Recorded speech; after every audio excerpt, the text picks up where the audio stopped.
जय हिंद guys. Now we start our next video lecture. अपनी कड़ी को हम लोग आगे बढ़ाते हैं।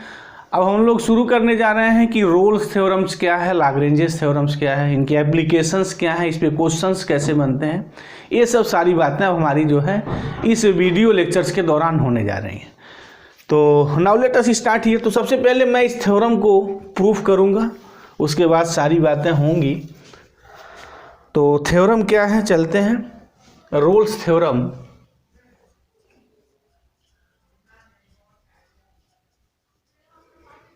What is the Rolle's theorem? Rolle's theorem ये कहता है if a function f such that a to b to r is first,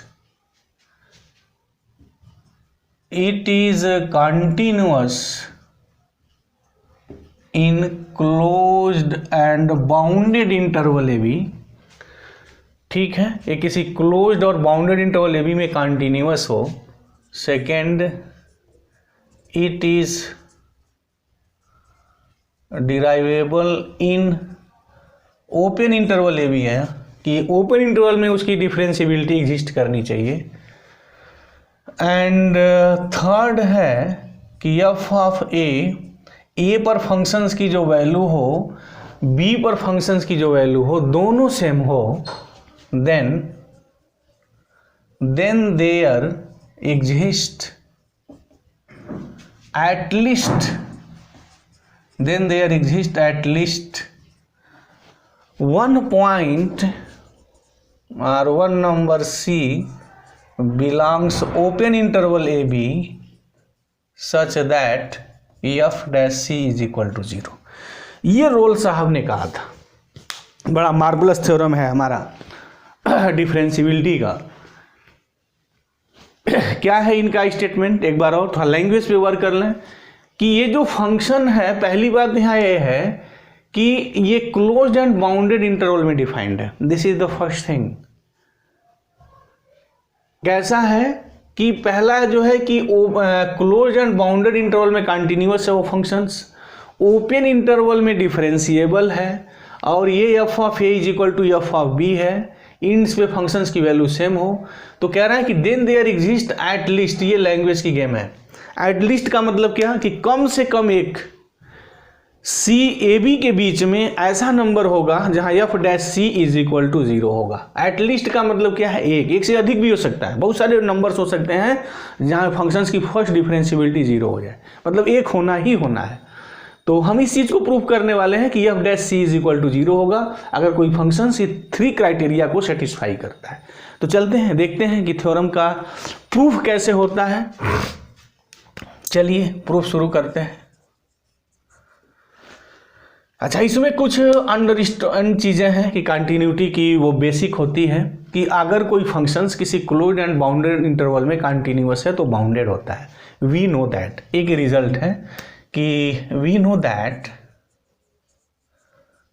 what every continuous function f in closed and bounded interval AB is bounded। Function जो होता है ना bounded होता है। Bounded का मतलब क्या कि दो रियल नंबर के बीच में उस फंक्शन की सारी वैल्यू एग्जिस्ट करेगी, मतलब उसका सुप्रीमम एग्जिस्ट करेगा और इन्फीमम एग्जिस्ट करेगा। मतलब कि इस इंटरवल में हमें ऐसे पॉइंट्स मिलेंगे जिस पॉइंट्स पर फंक्शंस की वैल्यू सबसे बड़ी मिलेगी, और ए बी के बीच में हमें एक ऐसे पॉइंट मिलेंगे जहां पर फंक्शंस की वैल्यू जो होगी मिनिमम होगी, मतलब इन्फिमम एग्जिस्ट करेगा। बाउंडेड है, इसकी मीनिंग ये हो गई then f has supremum and infimum, ये बात होती है। ठीक है, तो लेट कर लें, लेट कैपिटल एम को हम सुप्रीमम ऑफ एफ कह रहे हैं एंड स्मॉल एम को इन्फीमम ऑफ हम एफ कह रहे हैं। ठीक है, इसकी मीनिंग क्या हो गई कि ए बी के बीच में एक ऐसा नंबर एग्जिस्ट करेगा जिस पर फंक्शंस की वैल्यू मैक्सिमम मिलेगी, और ए बी के बीच में एक ऐसा नंबर एग्जिस्ट करेगा जिस पर फंक्शंस की वैल्यू इन्फिमम होगी। अगर कोई फंक्शंस किसी क्लोज एंड बाउंडेड इंटरवल में कंटिन्यूअस है तो ऑलरेडी हैपन होना ही है। ठीक है जी, yes.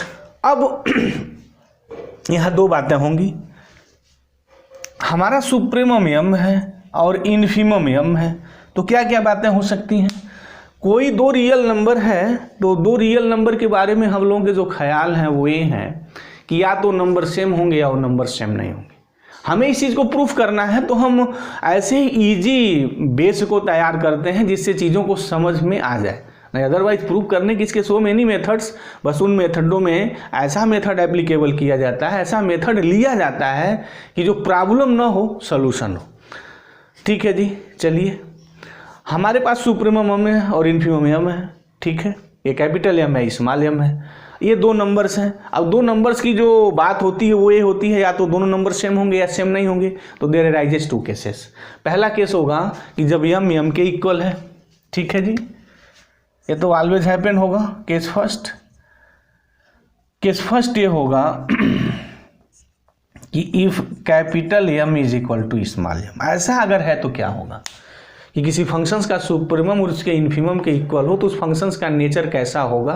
Always keep in mind this fact कि अगर कोई फंक्शंस कंटिन्यूअस है और उसका सुप्रीमम और इन्फिमम इक्वल है तो इसका मतलब कि वो फंक्शंस कांस्टेंट होता है। कांस्टेंट ही सिर्फ एक ऐसा फंक्शन होता है जिसका सुप्रीमम और इन्फिमम सेम होता है। अगर कांस्टेंट नहीं है तो ये कभी नहीं होगा। यानी सुप्रीमम और इन्फिमम ये इंडिकेट करेगा कि वो हमारा फंक्शन जो है वो कांस्टेंट फंक्शन है। अगर सुप्रीमम इन्फिमम के इक्वल हो गया तो इसकी मीनिंग ये होगी कि दिस फंक्शन इज कांस्टेंट।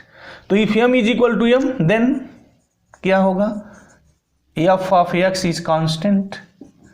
ये फंक्शन हमारा कांस्टेंट हो जाएगा इन ए बी। तो अगर कोई फंक्शंस कांस्टेंट है तो इसकी मीनिंग है कि किसी भी कांस्टेंट फंक्शंस का डिफरेंशिएशन जीरो होगा। ठीक है, तो for all x belongs A b, ये बात है, सारी वैल्यू पे जीरो होगा। तो मुझे तो बात ये दिखाना था ना कि कम से कम एक नंबर इनके बीच में होगा। तो यहाँ तो एफ डैश एक्स जीरो है फॉर ऑल एक्स बिलोंग से बी, मतलब कि एफ डैश ए भी जीरो होगा, एफ डैश बी भी जीरो होगा, और ए बी के बीच जितने सारे नंबर्स होंगे उन सारे नंबरों पर फंक्शंस की डिफरेंशिएबिलिटी जीरो होगी। मुझे तो ये प्रूव करना था कि एटलीस्ट कम से कम एक नंबर होगा।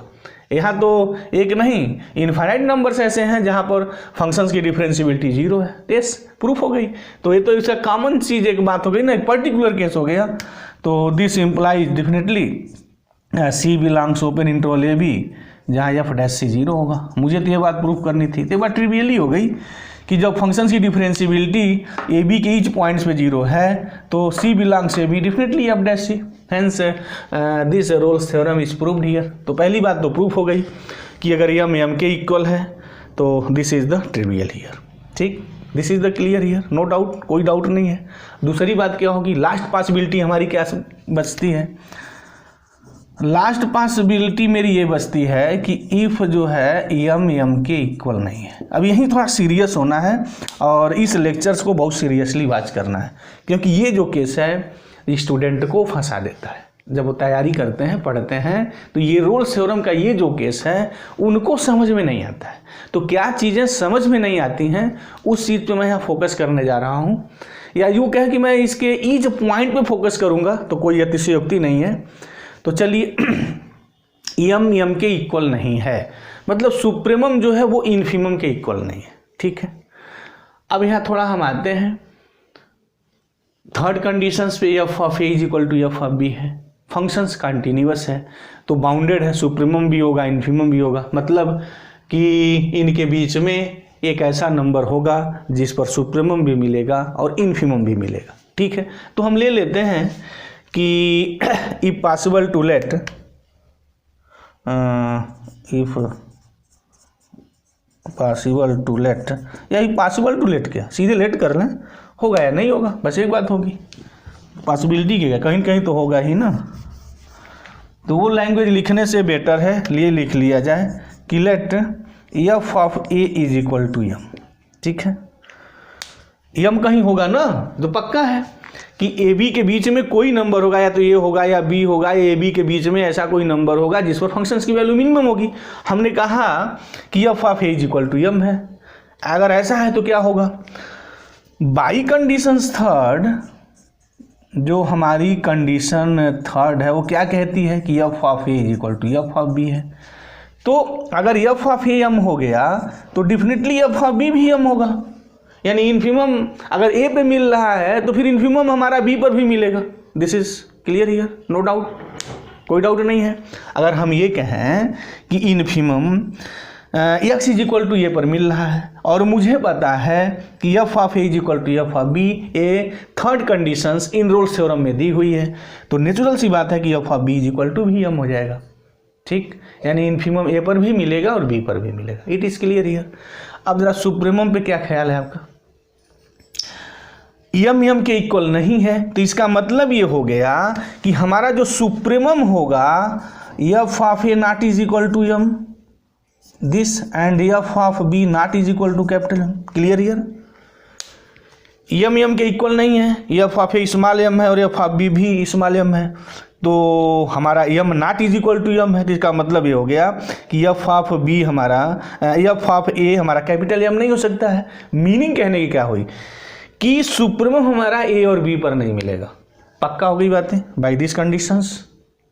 तो अगर सुप्रीमम ए और बी पर नहीं मिलेगा तो फिर सुप्रीमम मिलेगा कहाँ, फंक्शंस बाउंडेड है तो ए बी के बीच में मिलना होगा, और वो सुप्रीमम ना तो ए पर है ना तो बी पर है। मतलब ये हो गया अगर इन्फिमम ए पर मिलता है तो फिर इन्फिमम बी पर भी मिलेगा, f of A is equal to F of b. It is clear.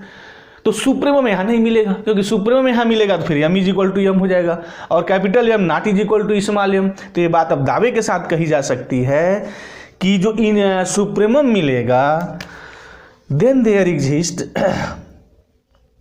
तो then there exist a point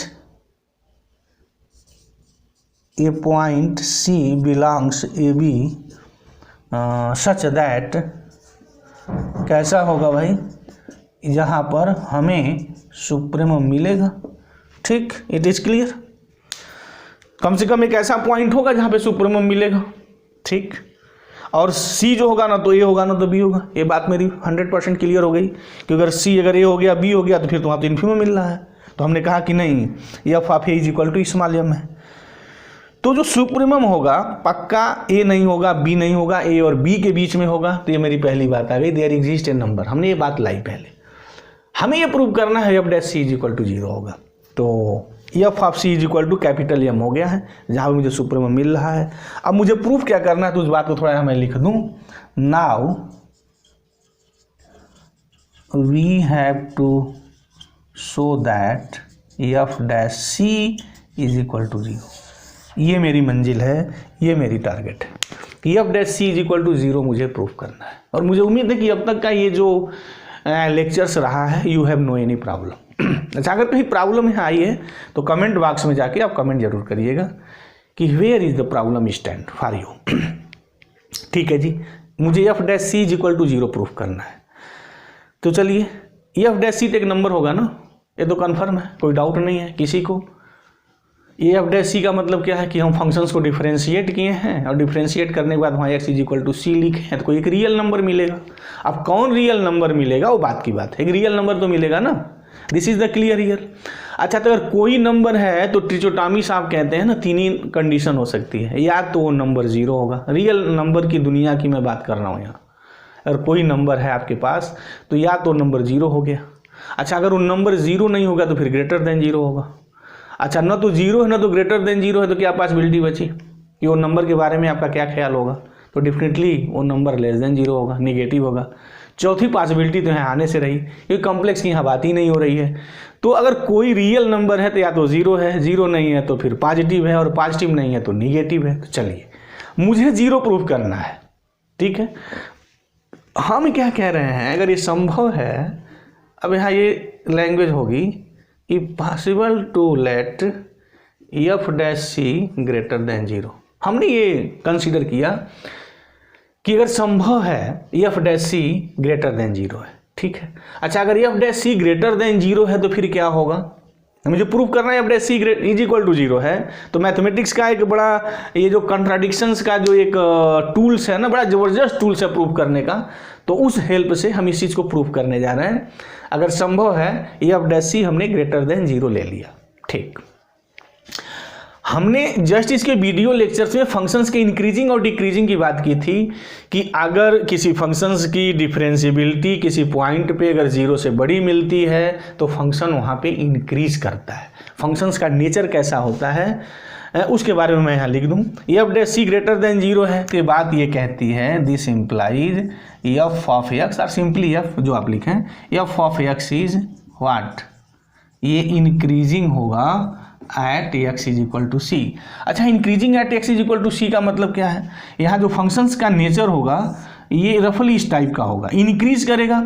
मतलब जैसे हम सी आगे की ओर चलेंगे, सी के बाद इंक्रीजिंग नेचर, तो इंक्रीजिंग नेचर का जो शेप होता है ना कुछ इस टाइप का होता है। रफली आइडिया है कि सी के बाद जैसे आप चलेंगे ऐसा होगा, इंक्रीजिंग फंक्शन का ये नेचर होता है।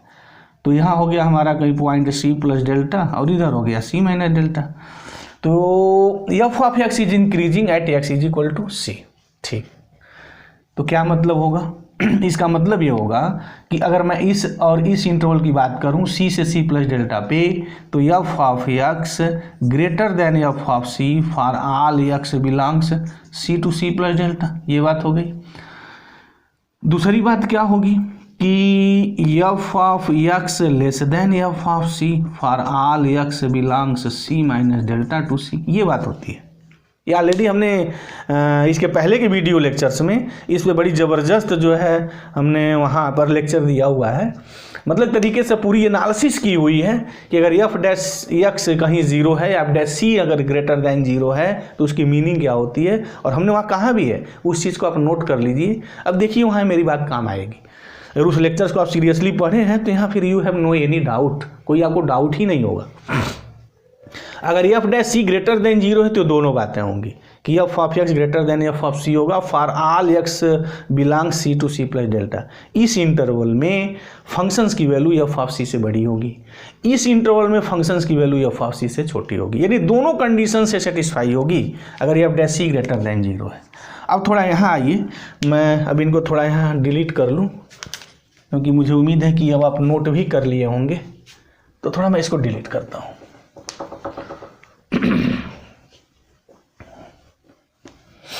किस सेकंड की मेरी बात चल रही है जहां सुप्रीमम इन्फीमम के इक्वल हमारा नहीं है, ठीक है जी।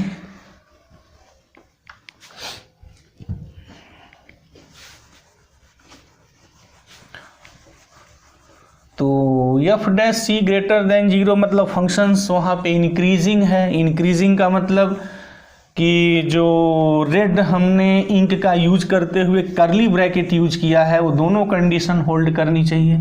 एक बात और मैं कर दूं यहाँ कि जो यम है मेरा, थोड़ा इधर आ जाइए, थोड़ा हम कहानी को ना फ्लैशबैक में मूव करते हैं।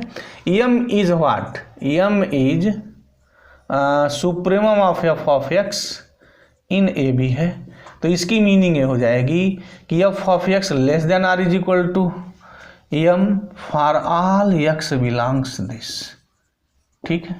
सुप्रीमम का मतलब यही होता है कि फंक्शंस की वैल्यू उस इंटरवल में इससे छोटी होगी या इक्वल हो सकती है, ग्रेटर किसी कंडीशंस में किसी भी तरह से नहीं हो सकता है। ये सुप्रीमम का मतलब हुआ कि सुप्रीमम क्या मतलब होता है कि फंक्शंस की वो सबसे बड़ी वैल्यू होती है, बस।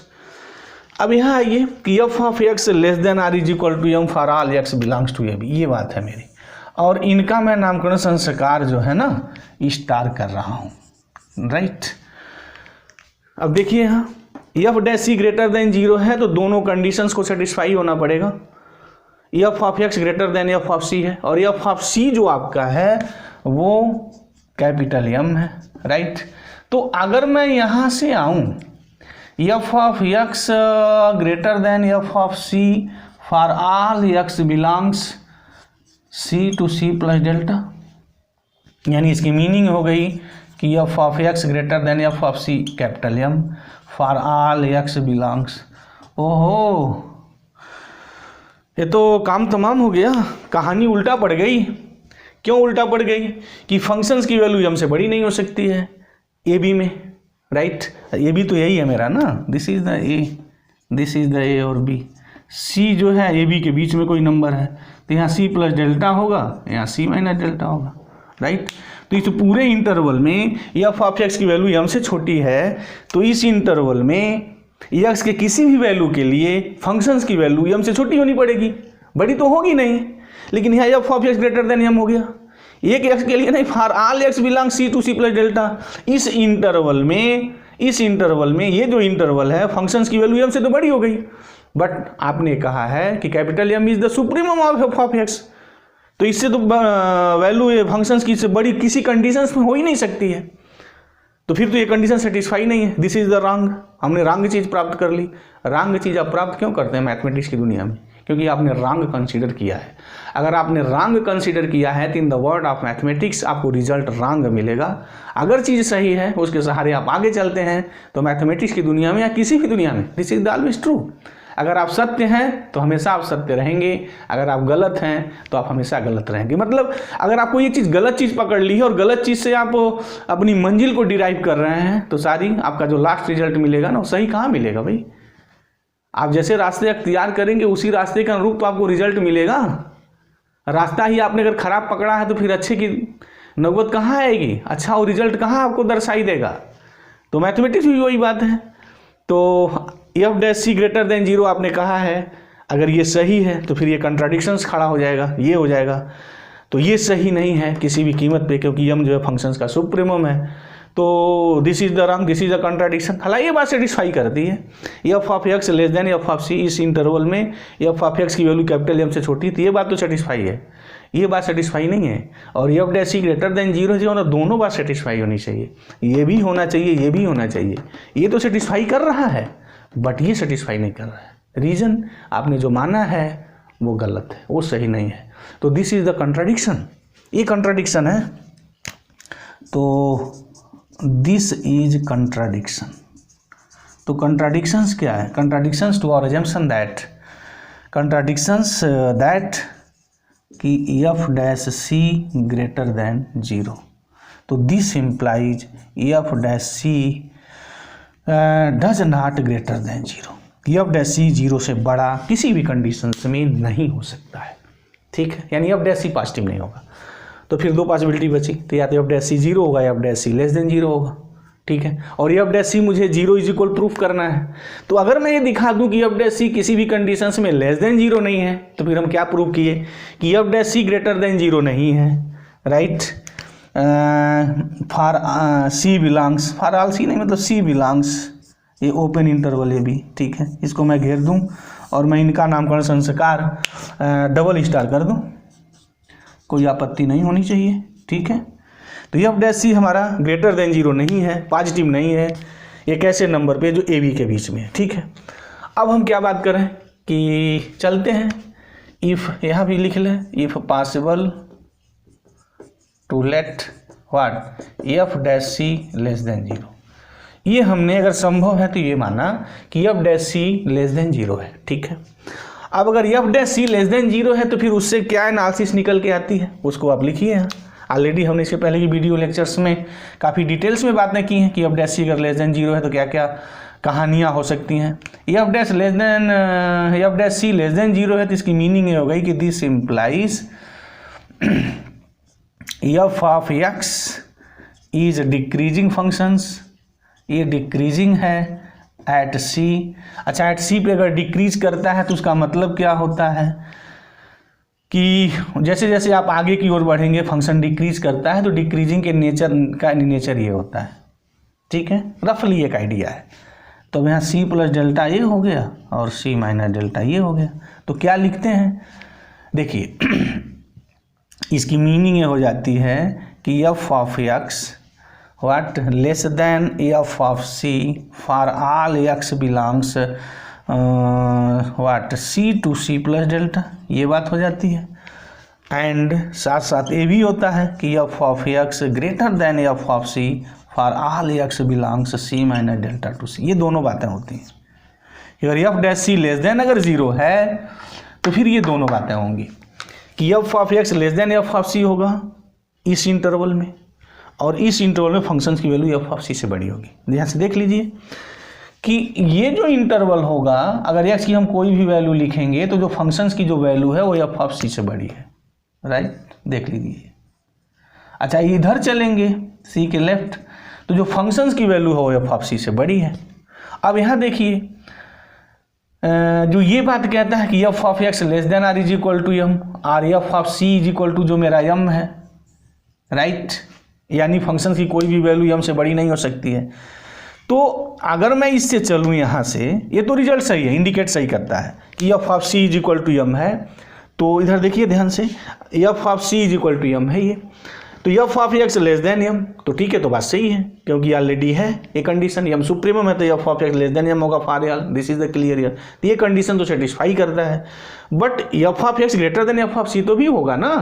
तो ये होगा तो मतलब क्या होगा कि since F of x greater than F of C for all x belongs C minus delta to C, this implies F of x greater than capital M for all x belongs C minus delta to C, कि F of X की value capital M से बड़ी है और एक value नहीं है, infinite number मिलेंगे सी माइनस डेल्टा और सी के बीच में, जहाँ फंक्शंस की वैल्यू सुप्रीमम से बड़ी है। और सुप्रीमम सुप्रीमम की डेफिनेशन होती है कि फंक्शंस की वैल्यू सुप्रीमम से बड़ी नहीं हो सकती है, यानी ए बी का ऐसा कोई पॉइंट्स ही नहीं मिलेगा जिस पॉइंट्स पर फंक्शंस की वैल्यू सुप्रीमम से बड़ी हो जाए।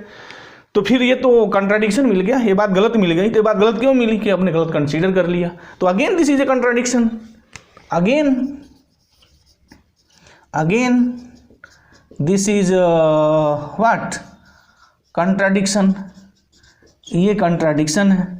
This is again contradictions that what कि F dash C less than zero, ये अगेन कंट्राडिक्शन करता है, राइट, यानी हमने जो माना है वो गलत है, इसलिए कंट्राडिक्शन आया। तो this is contradiction to our assumptions that F dash C less than zero, हमने जो माना था उसकी चीज़ें अगेंस्ट आ गई हैं। तो इसका मतलब क्या हुआ, हमने जो चीज़ मानी उसके अगेंस्ट चीज़ आई क्यों, क्योंकि हमने गलत माना था, राइट। और ये मैथमेटिक्स में ध्रुव सत्य है, always keep in mind and heart. तो F dash C less than zero नहीं होगा, तो this implies F dash C never less than zero, कभी नहीं हो सकता है, और ये ट्रिपल स्टार में आ जाइए अब तो फिर चुटकी बजाते ही मैटर कहानी फिनिश। क्या हो गया भाई, फ्रॉम डबल स्टार, मतलब हमारे पास एक ऐसा नंबर है एफ डैश सी, न तो वो पॉजिटिव है न तो निगेटिव है, तो फिर वो नंबर होगा क्या, फिर वो नंबर जीरो होगा ना, यही ना नंबर का जो महिमा है वो तो यही है ना, अगर नंबर कोई जीरो नहीं है, सॉरी वो नंबर ना तो पॉजिटिव है ना तो नेगेटिव है, तो इसका क्या मतलब है कि वो number itself that is zero, and F dash C is equal to zero, and this is the complete proof of the Rolle's theorem. दूसरी एक यहाँ इंपॉर्टेंट बात है बहुत कि जो सी होगा ना, एटलीस्ट कम से कम एक पॉइंट होगा, एक से ज़्यादा भी हो सकते हैं बहुत सारे पॉइंट्स हो सकते हैं कि जहाँ एफ डैश सी हमारा जीरो होगा, लेकिन कम से कम वहाँ एक बात है, एटलीस्ट कम से कम एक ऐसा पॉइंट होगा जहाँ F dash C is equal to zero होगा। तो this is the complete proof of your Rolle's theorems. तो अगर इस थ्योरम से संबंधित कोई आपको प्रॉब्लम है तो कमेंट बॉक्स में जाके आप कमेंट करिए, तो जो हम नेक्स्ट वीडियो लेक्चर्स बनाएंगे ना, तो हम ऑलवेज उस चीज़ को ध्यान पे रखेंगे। तो जय हिंद गाइस, थैंक यू।